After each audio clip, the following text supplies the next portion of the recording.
Signor Sindaco, la sua reazione a caldo qual è? Beh, diciamo in tutta sincerità che ci siamo rimasti male. Morale, mi hanno tirato il pacco. Noi non la prendiamo così, non creiamo problemi di questo tipo, però onestamente diciamo tutte queste personalità che erano coinvolte, poi ripeto, due prefetti, il questori, il vescovo eccetera, insomma era una cosa importante per cui tutto l'Isontino ci è rimasto un po' male, dai. E per quanto riguarda l'ampliamento del CARA, qual è la sua posizione? E noi non possiamo cambiare idea ogni giorno, a noi ci spiace sentire queste affermazioni, perché qui arrivano parlamentari, presidenti di commissione, arrivano, fanno una visita al CARA e poi fanno enunciazioni di vario tipo. Noi abbiamo passato in consiglio un documento, un ordine del giorno, dove si parla chiaramente, e anche questo è stato concordato, non è stato inventato così, dove capiamo che ormai lo strumento del CIE sorpassato va cancellato, il CARA, d'accordo, ma noi l'ampliamento, il raddoppio, come si parla, noi non siamo assolutamente d'accordo per un motivo preciso, perché non siamo in grado di sopportare un ulteriore peso. Lo Stato, che il più delle volte è assente, e sottolineo il più delle volte è assente, pensi un attimo e si confronti anche con la realtà dell'Isontino.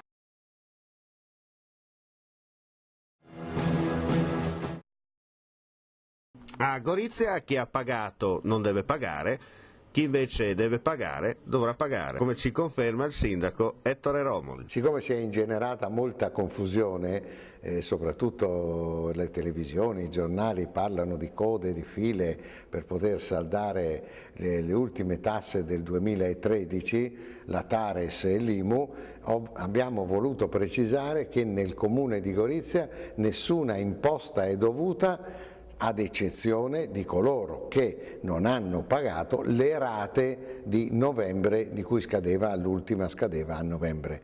In questo caso è consigliabile fare il ravvedimento operoso, cioè autodenunciarsi e pagare una modesta sanzione oltre l'imposta dovuta e evitare l'accertamento che invece imporrà delle gravose sovrattasse.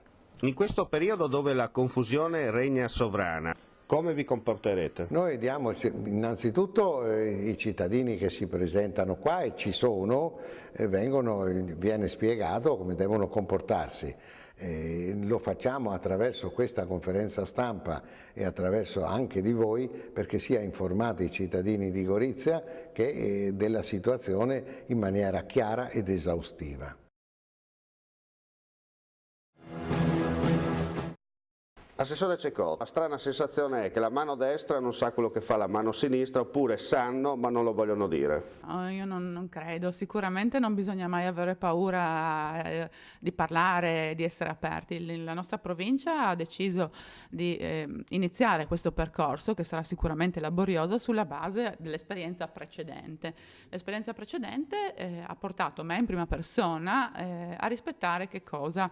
I tempi, le tempistiche che mi sono state imposte, diciamo, dalle linee guida della regione, cosa che tra l'altro hanno fatto tutte le altre 4 province, ma io francamente non ricordo un piano di riordino scolastico che non è stato contestato. Un'avventura particolare, sono 11 mesi di sperimentazione, ma 11 mesi di lavoro veramente importante per far conoscere quello che è la realtà scolastica in provincia di Gorizia. Assolutamente. Io penso che questo diventerà un metodo che sicuramente poi sarà perfettibile, ma costituirà un modello, potrebbe diventare un modello poi per le altre realtà. Non conosco un piano di riordino che non è stato contestato, ricordo che io stessa ero la capobanda quando ero rappresentante d'istituto di quelli che contestavano i piani di riordino, per cui l'unica ricetta per uscirne è quella di ampliare il più possibile la comunicazione. Noi ci proponiamo di fare che cosa? Di essere noi a veicolare l'informazione, non aspettandoci che ci vengano fatte delle domande, ma andando noi a fare le domande, strutturandole poi rispetto a quelle che possono essere le problematiche, dandole priorità e coinvolgendo anche nelle scelte, appunto in quello che ho chiamato comitato di pilotaggio, un rappresentante per ciascuna categoria di interesse, per ciascuno stakeholder.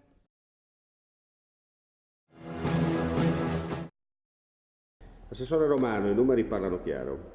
Eh sì, I numeri non sono un optional, i numeri sono chiari, 9 milioni di euro in ambito e circa 6 milioni come Comune di Gorizia per l'assistenza sul territorio. Siete in tempi come questi, dove la crisi, la spending review è, diciamo così, romanamente parlando, mi scusi il gioco di parole ma intendiamo come palazzo, cosa vuol dire dare assistenza al cittadino?